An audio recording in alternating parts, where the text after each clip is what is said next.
Hey gang! Those of you who follow my channel will already know that Scooby-Doo isn't exactly my favourite cartoon. Huh? In spite of all its renewals, reruns and spin-offs, I've never been all that enamoured with it, and it suffices to say that Scooby's initial foray into the world of PlayStation games, Scooby-Doo and the Cyber Chase, did nothing to improve my overall impression. In fact, if anything, it did quite the opposite. Zoinks was it bad. At the time, I felt as though I never wanted to play a Scooby-Doo game again. You might say I was Scooby-Dooby done. Uh-huh. Following my review of Cyber Chase, a few of you recommended Night of 100 Frights. Right? And I have to say, this is a substantial improvement on the former. Yahoo! So much so that with its humour, dark tone, and abundance of references to the original Hanna-Barbera series, it persuaded me to check out more of the show itself. And I gotta say, I actually grew to appreciate it more. The original series, Scooby-Doo, Where Are You?, is actually very consistent. The characters all gel together, it's legitimately amusing, and although every episode embraces the same standard formula, its familiarity is part of the show's cozy comedic appeal. This game pays homage to this original series, and in my opinion, expertly so. Right? Crabs! And maintains a surprisingly compelling narrative in the same vein as the classic Hanna-Barbera cartoon. The question is, does the gameplay itself make this mystery worth unraveling? You smell that salty sea air, Scoob? You know what that means, buddy. Yeah. Seafood! Fried clams! Runafish! The game opens just like a Scooby-Doo episode. Of course, due to the age of the game, it looks kinda janky, but for 2002, it looks pretty damn good in my opinion. My friend Holly says there's strange goings-on up here at her family home, Mystic Manor. The opening scene sees the gang arrive at a manor to solve a mystery. Once there, we're introduced to Holly. Hey, Daphne. I'm so glad you could make it. Who reveals her uncle Alexander Graham, the famous inventor, was about to introduce a new invention before he went missing. No one saw him leave Mystic Manor, and no one will help me search the premises. Don't tell me. Because it's haunted, right? Yeah, Shaggy. How'd you know? Because it's always haunted. I love the use of canned laughter throughout, and this isn't just the cutscenes. The laughter is present throughout the whole game. While I initially thought this might get annoying, I don't think it does. It actually helps emanate that traditional Hanna-Barbera aesthetic that makes it feel like it belongs alongside the original episodes of the show. Raggy, wait! Gee, Scoob, it's not like they got your name all over them. Yeah, well, actually, they do. Scooby-Doo! Eventually, Scooby is left alone to explore, and it's at this point we meet the groundskeeper, voiced by Mayor Turkey himself, Don Knotts. Tic-tac? Nah, I'm alright, thanks. The helpful yet suspicious groundskeeper shows up several times throughout the game in order to provide Scooby with hints, although I find it kind of odd that most of the hints are provided in subtitles, even though he is capable of talking. What? What do you want from me? I'm a groundskeeper. Do I look like I got all the answers? I guess they just forgot to record dialogue of any practical use. It's like my pappy always told me. You plant crabgrass, you get crab. Yes. He's escaped again! Throughout the game, you find a variety of the missing professor's inventions to improve your ability and help you gain access to more of the manor. Speaking of which, the groundskeeper shows up again at some point. Tic-tac? I said I'm alright. Thanks. And he gives Scooby a shovel. Here, take this and get to work. With which you can dig flower patches for collectibles. Very treasure. I don't really know why a dog needs a shovel, but hey, I can dig it. Before too long, Holly reveals the Mastermind is responsible for her uncle's disappearance, and she gives Scooby a map. Here, take this map. It'll help you get around a little easier. Emphasis on a little, as it's barely any help at all. This labyrinth of a manor sure can get confusing. As challenging as this is, I actually think this is a commendable aspect of the game, as it's clearly intentional. I like that they don't spoon feed, and it essentially renders the entire game a large maze. It's a warp gate. Somewhere in a level, usually towards the end, you find a warp gate. Once these are located, they can be used to fast travel simply by selecting the level title, although I personally think this can get a little confusing. It would have been more beneficial to put the warp gates at the beginning of each level rather than at the end, as I often found it hard to get my bearings. Sometimes it's also difficult and occasionally impossible to backtrack to retrieve items due to the linear progression of the level. Come on, Scoob, let's get going. The warp gate at the end of this level, for example, is only useful for accessing the next level, as it's a strictly one-way path. So wouldn't it have made more sense to put the gate at the start of the next level instead? This game's logic is warped. But you know what? I'm thankful that there's fast traveling at all. This is a big house. And it's easy to get lost. The game has a very traditional setup. You will only be able to progress so far until you need a certain item or ability to get further. For example, while we can already perform a charge attack, we can only destroy cobwebs blocking the way with a helmet, which can be found after traversing a long and winding hedge maze. Enemies here include zombies, werewolves, and the most prolific creepy cliche of all, giant spiders. Ah, hello my friend. It's been a while. Once we've found the helmet, more of the game opens up. And this goes for all of the game's abilities. Another example is the ubiquitous presence of sticky black, goop. Hello. Anybody else like John Tron?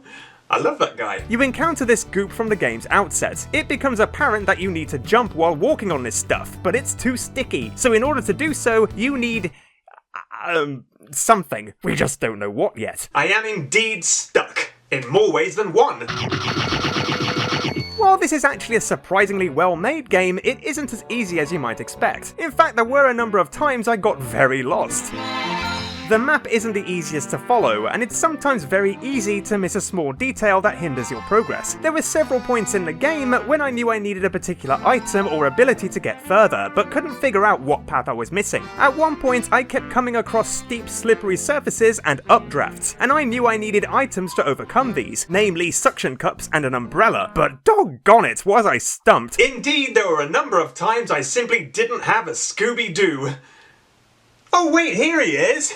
Scooby-Dooby-Doo! Oh, I mean it figuratively, of course. I wonder if the groundskeeper can point us in the right direction. You have to, don't do it. Nurse! Throughout the game, you collect Scooby snacks. Groovy! What a surprise! And as you journey through the manor, you encounter snack gates that you can only pass through if you have enough snacks. Collecting snacks also lets you unlock concept art in the monster gallery, where you can also re-watch the in-game movies. Groovy! Eventually we progress to Don't Look Down Scooby-Doo, and this was the first time I encountered a pretty major issue with the camera. The biggest problem I have is that it feels as though the developers couldn't decide whether to make this a 3D game or a 2D game. There are many 2.5D sections, and I often had trouble figuring out distance, meaning I often fell over ledges or repeatedly missed Scooby snacks, as the depth perception wasn't clear. This area is also especially problematic, as there are times when you can drop and fall onto a platform below, and other times when you fall to your death. There's no way of looking at what's beneath you. The platforming also took some getting used to. Specifically, the fishing village and the shipwreck levels were major nuisances, not helped by Scooby's constant exclamations. Shut up, shut up, shut up! The jump just feels rather awkward to me. It feels as though Scooby should cover more ground when he jumps. Away we go! Scooby also occasionally encounters Shaggy and can interact with him in, various interesting ways. Eventually, we're introduced to the Mastermind, voiced by the great Tim Curry, believe it or not. And as expected, he provides a killer evil laugh. Quite possibly the best I've ever heard. Although... I'm the one who made Professor Graham disappear. You did? I'm also the one who's brought back all of your old foes. But why? That is a mystery you will never solve. Because the concept artists couldn't be bothered to come up with new ones? Another mystery solved, gang! The Mastermind reveals he has not only captured the inventor, but also the entire gang. Elma! Oh, come on, you can clearly fit through those bars, you coward. See if you can get past this fiendish fright. Anyway, here we need to fight the Black Knight. Ironically, despite being relatively early in the game, I actually think this is one of the most awkward boss fights. The concept is simple, but the gameplay is kinda slow, which is quite the hindrance when timing here is everything. Let's just say Scooby doesn't exactly move like lightning. The idea is simply to charge at the buttons exactly as the Black Knight walks past them. It's fairly tedious, but fortunately you only have to do this 4 times to put him to sleep. Any more and I may have been put to sleep myself. Nighty-night. My glasses! Help me look for them, Scooby. Okay. What the? Where's he going? The glasses are right there. To hell with your glasses, Velma. I'm more concerned about my own vision. Where are my glasses? Shortly after this, Velma thinks she sees the creeper and runs away. Run, Scooby! Professor Graham then appears on a monitor and presents his banana-flavoured galoshes. They're banana-flavored. I mean, I'm not complaining. I love banana. I'm subservient to nobody, but you know what? I'd give that man's boots a thorough licking. Oh yes. These boots are the things we need to jump when walking on the goop. Hello. Which once again opens up more of the manor and its outskirts. Although the layout of the game is inspired, the gameplay is a little lackluster, especially the combat. The way in which some enemies are defeated is strange. For example, crabs can be jumped on, but you cannot charge at them, whereas rats can be jumped on and charged at. Most larger enemies can be defeated with 1 or 2 charges or super smashes. But for some reason, the Funland robots can only be hit with a charge before being super smashed. Should you try and super smash before charging at him, Scooby will receive damage. Having various methods of eliminating enemies is fine, in fact it's commendable, but the fact that they don't tell you this is strange to me. But my main issues with this game aren't so much to do with the gameplay as they are to do with the game's pacing. There are certain abilities you learn that are very quickly upgraded or made redundant. For example, the cartoonish sneak ability is unlocked fairly early in the game, and enables Scooby to don a lampshade to sneak past enemies in hiding. In no time at all, however, this disguise is upgraded to a suit of armour. I say upgraded, although to be honest, I use this feature so infrequently that I didn't notice a difference. Also, considering how easy it is to defeat these enemies and the sheer quantity of health pickups lying around, you could argue that this ability is pretty redundant in the first place. Oh no! It's a zombie! I love that that zombie rose from the grave only to be defeated by Scooby within a second. That's what I call a grave misfortune. In terms of the story, the pacing is also a little off to me. For example, you seem to find and rescue Velma really early on in the game, but you don't find the others until the game's latter stages. Daphne! Scooby, help! In fact, it feels as though you find Daphne and Fred in really close vicinity of each other. Sounds a bit suspicious if you ask me. Methinks these kids have been getting up to some mysterious meddling of their own. Oh yeah. Indeed, it's not until we get to the graveyard that we find Daphne. And this culminates in a boss fight against a green ghost. Who dares to summon Kabos? Oh, not that green ghost. That's the one. Which, in my opinion, is bizarrely much easier than the Black Knight. You might say he didn't have a ghost of a chance. Pretty soon you won't stand a ghost of a chance. Hey, he stole my bit. Aren't you supposed to be a mastermind? Come up with your own bad jokes. Holly then appears and reveals there's a secret lab in the manor where the professor formulates all his inventions. Solar-powered nightlight. Underwater winner's racket. And finally, we're rewarded with the umbrella to carry us over updrafts. That's actually one of my uncle's more useful inventions. Flying high! Throughout the game, you'll also find monster tokens, and they vary in terms of how hard they are to locate. Cool! A monster token!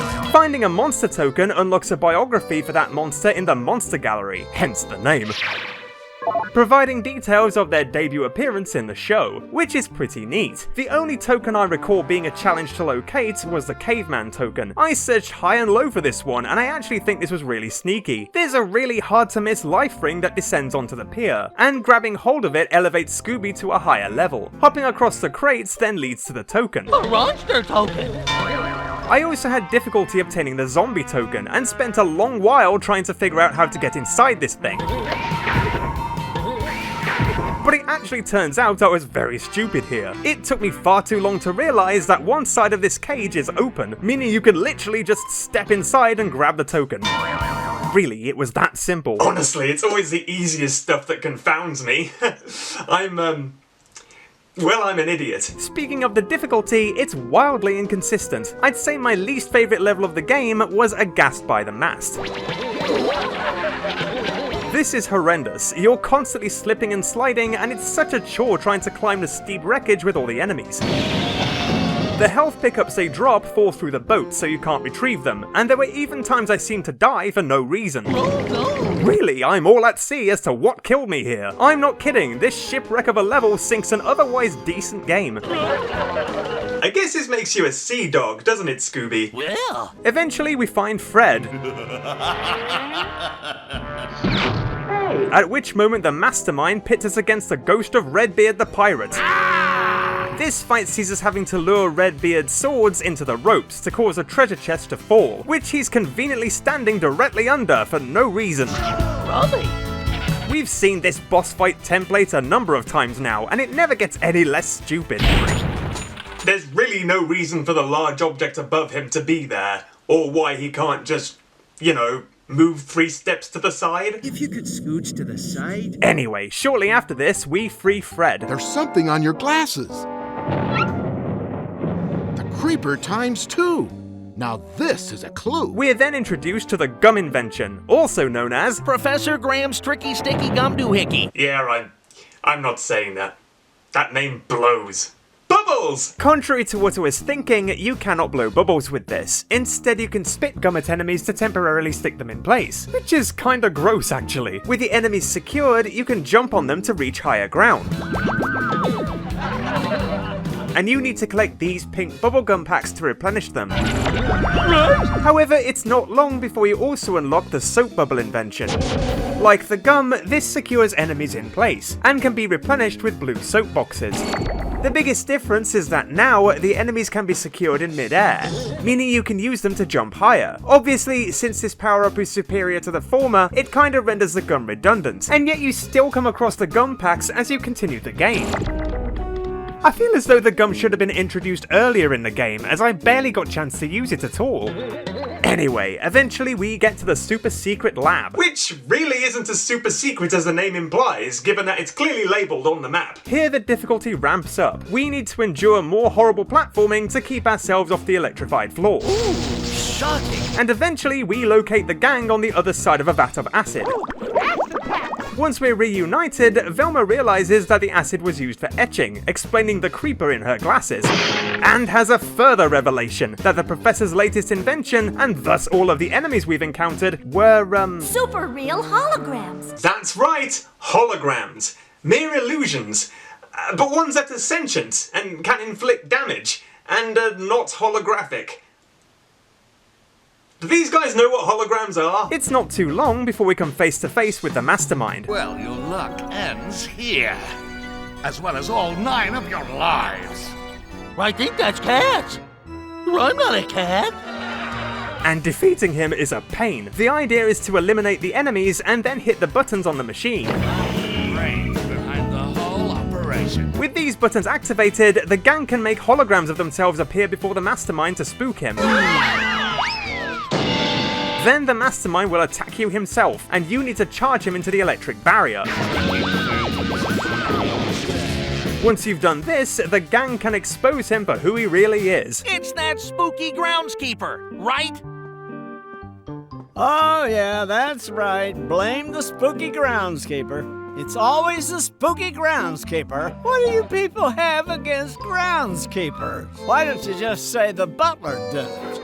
But no, it's always gotta be the groundskeeper, don't it? Tic-tac? Oh, for God's sake, for the last time, no! Let's see who the Mastermind really is. It's Professor Alexander Graham. What? I'm confused. But Velma is suspicious and realizes something untoward is afoot. Oh, of course. I knew there'd be another explanation. If you ask me, someone's playing a nasty trick. A trick of the light. Uh-huh. Okay, I'm actually even more confused now. What's going on? But Holly's right. The real Holly has been the mastermind the entire time. I swear this ending makes no sense. I actually think it would have made more sense if the culprit was the groundskeeper. I love how I genuinely don't have a Scooby what the hell is going on here, while the entire gang cottons on like it's as plain as a nose on your face. I mean, in fairness, I don't have a nose. No, really, there's nothing there at all. Nothing. Nope. You can't prove anything. As it turns out, Holly tried to frame her uncle and pass off his invention as her own. And I would have gotten away with it too, if not for you meddling kids. I mean, sure, maybe she would have gotten away with it if she hadn't invited a team of detectives to her house and given them a map and told them about the secret lab and... Yeah, it looks like there are a lot of holes in this plan, Mastermind. I don't think you've thought this through. What makes me laugh is that the gang are all full of praise for her. It was a good plan. What? No, it wasn't. It was a terrible plan. One thing I do love is this game's shameless breaking of the fourth wall. When Holly is found out, Velma reveals she knew Holly had created a hologram of herself. And I noticed how she passed through that rail near the secret lab. I personally think this was a mere graphical oversight, typical of the PS2 era, and they just worked it into the narrative to cover themselves. The groundskeeper is also a good example and great use of a red herring. So you might be wondering how I got over here so quickly. Well, never mind. I'm strange and spooky. Now move along. He alludes to the fact that he seemingly teleports everywhere, so it would actually be perfectly logical for him to be a hologram, but... nope. Like, and don't forget the most important clue of all. Hologram. Get it? Hologram. Hi, kill me. I have to say though, with all these clever witticisms and asides, it does make me wonder why the ending itself is so meandering and clumsy. I guess you could call it a shaggy dog story. Well, at least he laughed. So anyway, is it worth finding all the Scooby snacks? Ruby snacks. Oh, no. Well, there were some that I struggled to find. Usually I would commend a game for presenting such a challenge, but in this case, the only reason I struggled to find these was because the camera simply does not let you see them. And I'm ashamed to say, I had to look up where two of the boxes were. One of the boxes was in this moat. It's basically impossible to find unless you happen to fall in the water. And the remaining box was high above the platform in the lab. In order to reach it, you need to jump on an enemy. But unless you're jumping on the enemy already, you have no idea that it's there. I'm all for a challenge, but this feels a little unfair to me. And it wouldn't be so bad if there was a decent reward for finding these snacks. But alas, in the Monster Gallery, it merely presents you with a lazy congratulations screen. Wow. Well, that wasn't worth Scooby-Dooing. Scooby-Dooby-Doo. So, in short, this game is very average in terms of how it plays, but in terms of its map and aesthetic, it's a respectably challenging and faithful example of a licensed game done right. And it's also got some surprising high-profile voice actors to boot. It's high past time I did away with you once and for all. Or is that banana boot? Honestly, I would be very surprised if Scooby-Doo fans dislike this game. It captures the vibe of the original show perfectly. Raggy! Scoob! Food! Yes, the conclusion is a bewildering mess, but for the most part, the game maintains character, comedy, intrigue, and that unmistakable Hanna-Barbera charm. Hey!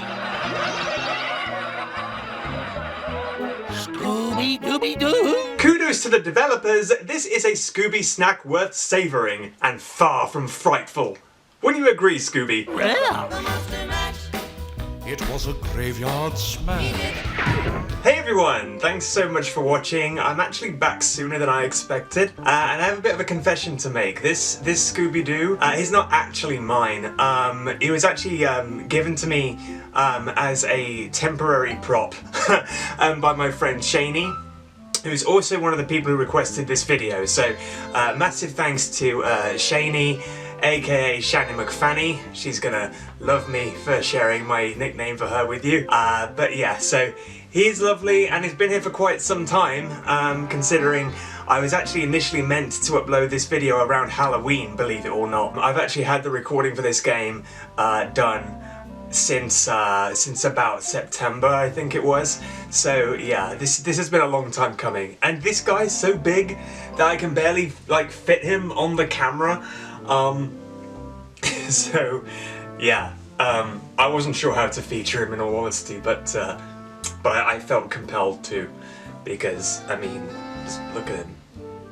Anyway, hopefully it won't be too long before you see me again. I have another couple of scripts that are very nearly ready, so I'll see you then. Bye-bye for now.